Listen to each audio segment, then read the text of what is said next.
মার্কিন ও ইসরায়েলি জোটের সঙ্গে ইরানের যুদ্ধ যখন দাবানলের মতো ছড়িয়ে পড়ছে, তখন সেই আগুনের হলকা এসে লেগেছে ইসলামাবাদে। মধ্যপ্রাচ্যের এই প্রলয়ঙ্করী যুদ্ধের আঁচ এখন পারস্য উপসাগর ছাড়িয়ে পাকিস্তানের অলিতে গলিতে। পরিস্থিতি এতটাই জটিল যে দশকের পর দশক ধরে চলে আসা পাকিস্তানের ভারসাম্য রক্ষার নীতি এখন তাসের ঘরের মতো ভেঙে পড়ার উপক্রম হয়েছে।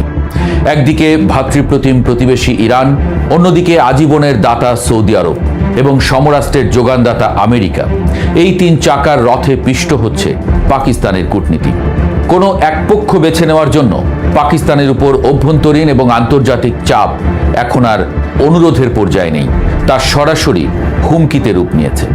পাকিস্তান এখন আক্ষরিক অর্থেই এক আগ্নেয়গিরির উপর দাঁড়িয়ে আছে, যার একদিকে ভূরাজনীতির লাভা আর অন্যদিকে দেশের ভেতরে চরম নাগরিক অসন্তোষ।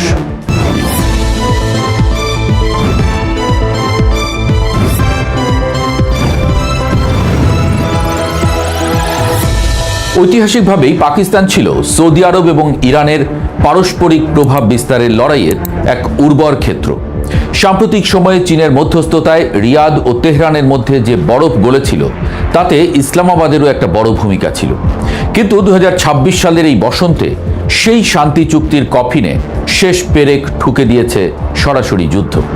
আফগান সীমান্তে তালেবানদের সঙ্গে নিত্যদিনের সংঘর্ষ, বেলুচিস্তান ও খাইবার পাখতুনখোয়ায় বিচ্ছিন্নতাবাদীদের সশস্ত্র বিদ্রোহ আর ধুঁকতে থাকা অর্থনীতি, সব মিলিয়ে পাকিস্তান এখন মরার উপর খাড়ার ঘাড় কবলে।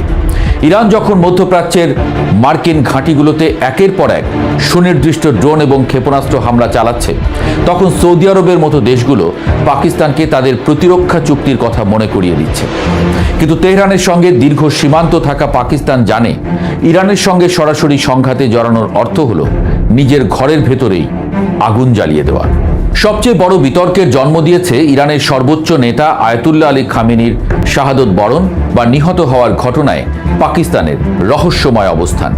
সারা বিশ্বের মুসলিম দেশগুলো যখন এই ঘটনায় ফুঁসছে, ইসলামাবাদ তখন অদ্ভুত এক কৌশলী নীরবতা বেছে নিয়েছে। তারা সরাসরি কোনো নিন্দা না জানিয়ে কেবল দায়সারা উদ্বেগ প্রকাশ করেছে। অথচ এর কয়েকদিন পরই যখন ইরান পাল্টা জবাবে উপসাগরীয় দেশগুলোর উপর আক্রমণ চালায়, তখন নিন্দা জানাতে বিন্দুমাত্র সময়ক্ষেপণ করেনি পাকিস্তান সরকার। এই নগ্ন দ্বিচারিতা পাকিস্তানের সাধারণ মানুষের চোখে ধরা পড়ে গেছে। বিশ্লেষকরা বলছেন, পাকিস্তানের এই নমনীয়তার মূল সুতো বাঁধা রয়েছে ওয়াশিংটনে। দ্বিতীয় মেয়াদ ক্ষমতায় আসা মার্কিন প্রেসিডেন্ট ডোনাল্ড ট্রাম্পের সঙ্গে পাকিস্তানের বর্তমান সেনাপ্রধান জেনারেল আসিম মুনিরের সম্পর্ক এখন তুঙ্গে। ট্রাম্প প্রশাসন এখন মধ্যপ্রাচ্য এবং আফগানিস্তান ইস্যুতে পাকিস্তানের পরামর্শের উপর অনেকাংশেই নির্ভর করছে। এমনকি গাজা ইস্যুতে ট্রাম্পের বিতর্কিত পরিকল্পনা বাস্তবায়ন এবং আফগানিস্তানের সঙ্গে চলমান লড়াইয়ে যুক্তরাষ্ট্র এখন খোলাখুলিভাবে পাকিস্তানকে সামরিক ও গোয়েন্দা সহায়তা দিচ্ছে। কিন্তু এই ডলার কূটনীতির মাসুল দিতে হচ্ছে রাজপথে। পাকিস্তানের বুদ্ধিজীবী মহল এবং সাধারণ জনগণের একটি বিশাল অংশ অভিযোগ করছে যে সরকার কার্যত নিজেদের সার্বভৌমত্ব আমেরিকার কাছে বিক্রি করে দিয়েছে। বিশেষ করে পাকিস্তানকে দিয়ে ট্রাম্পকে নোবেল শান্তি পুরস্কারের জন্য মনোনীত করার যে হঠকারী সিদ্ধান্ত নেওয়া হয়েছে, তা দেশের ভেতরে তীব্র হাসাহাসি এবং ক্ষোভের জন্ম দিয়েছে। করাচি থেকে লাহোর প্রতিটি শহরে এখন স্লোগান উঠছে সরকারের বিরুদ্ধে। করাচিতে মার্কিন দূতাবাসের সামনে বিক্ষোভরত জনতার উপর পুলিশের গুলি চালানোর ঘটনা পরিস্থিতিকে নিয়ন্ত্রণের বাইরে নিয়ে গেছে। শিয়া অধ্যুষিত এলাকাগুলোতে কারফিউ জারি করে আর রাস্তাঘাট বন্ধ করে প্রতিবাদ দমানোর চেষ্টা করা হচ্ছে ঠিকই, কিন্তু সাধারণ মানুষের মনের ভেতরে থাকা ক্ষোভের আগুন নেভানোর কোনো উপায় প্রশাসনের জানা নেই। করাচির রাস্তায় এখন সাধারণ মানুষ বলছে, আমাদের নীতি নির্ধারকরা কি তবে আমাদের প্রতিবেশী ইরানের বিরুদ্ধে যুদ্ধের ইন্ধন যোগাচ্ছে? ঠিক এই অস্থিরতার সুযোগ নিচ্ছে প্রতিবেশী ভারত।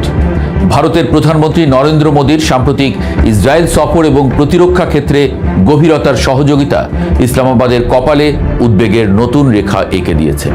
চারপাশ থেকে যখন ভারত, আফগানিস্তান এবং অভ্যন্তরীণ বিদ্রোহীরা ঘিরে ধরছে, তখন এই বহুমুখী কূটনৈতিক চাপ সামাল দিতে না পেরে পাকিস্তান এখন অনেকটাই দিকভ্রান্ত।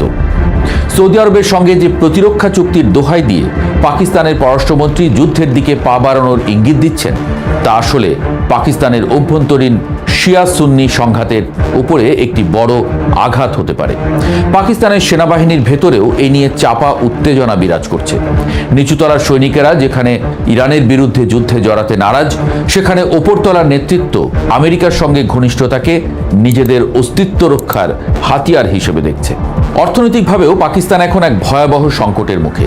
ইরান যদি হরমুজ প্রণালীর নিয়ন্ত্রণ পুরোপুরি নিয়ে নেয় কিংবা তলদেশের সাবমেরিন কেবল কেটে দেয়, তবে পাকিস্তানের রেমিটেন্স প্রবাহ এবং জ্বালানি সরবরাহ এক ধাক্কায় বন্ধ হয়ে যাবে।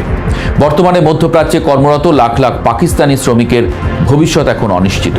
যুদ্ধের কারণে যদি সৌদি আরব বা দুবাই থেকে শ্রমিকদের ফেরত আসতে হয়, তবে পাকিস্তানের ভঙ্গুর অর্থনীতি তাসের ঘরের মতো ভেঙে পড়বে। চীন এই পরিস্থিতিতে পাকিস্তানকে কিছুটা আশ্বস্ত করার চেষ্টা করলেও বেইজিং এখন নিজেই ইরানের সঙ্গে কৌশলগত অংশীদারিত্ব নিয়ে ব্যস্ত। ফলে পাকিস্তান এখন কাউকেই পাশে পাচ্ছে না। না আছে ইরানের সমর্থন, না আছে আমেরিকার নিঃস্বার্থ বন্ধুত্ব, না আছে চীন। পাকিস্তানের জন্য এই সময়টা এক চরম অগ্নি পরীক্ষার। দোদুল্যমান নীতি আঁকড়ে ধরে আর কতদিন টিকে থাকা যাবে, সেই প্রশ্ন এখন বড় হয়ে দেখা দিয়েছে। আঞ্চলিক উত্তাপ আর ঘরোয়া অসন্তোষের এই মিশেল দেশটিকে এক চরম পরিণতির দিকে ঠেলে দিচ্ছে। যদি দ্রুত একটি বাস্তবসম্মত এবং স্বাধীন পররাষ্ট্র কৌশল ঠিক করা না যায়, তবে পাকিস্তান কেবল আন্তর্জাতিক ময়দানেই একলা হয়ে পড়বে না, বরং দেশের ভেতরেও এক বড় ধরনের গৃহযুদ্ধের মুখোমুখি হতে পারে। সৌদি আরব এবং ইরানের মধ্যে সঠিক পক্ষ বেছে নিতে ব্যর্থ হওয়া নয়, বরং নিজের দেশের মানুষের পালস বুঝতে না পারাই হতে পারে বর্তমান সরকারের সবচেয়ে বড় ব্যর্থতা। করাচি আর লাহোরের কারফিউ আর কতদিন এই চাপা ক্ষোভকে আটকে রাখবে, তা এখন দেখার বিষয়।